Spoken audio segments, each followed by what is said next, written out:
This video will demonstrate how to set the torque value and use the click style torque wrench. This style of torque wrench will need a crowfoot and extension when used on certain applications such as these indoor cycle pedals. This is why we prefer the adjustable style torque wrench.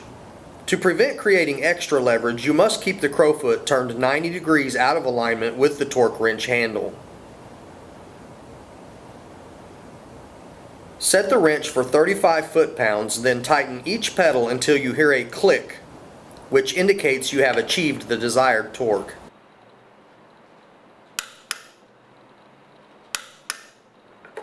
Don't forget the user's left pedal is reverse threads. Turn the wrench counterclockwise to tighten. To set the torque value on the click style torque wrench, pull on the lock button. Twist the handle to reach the desired torque setting as shown in the video. Push on the lock button to lock the torque value. This completes our video about how to set the torque value and use the click style torque wrench. Thanks for your support during our 20+ years in the business.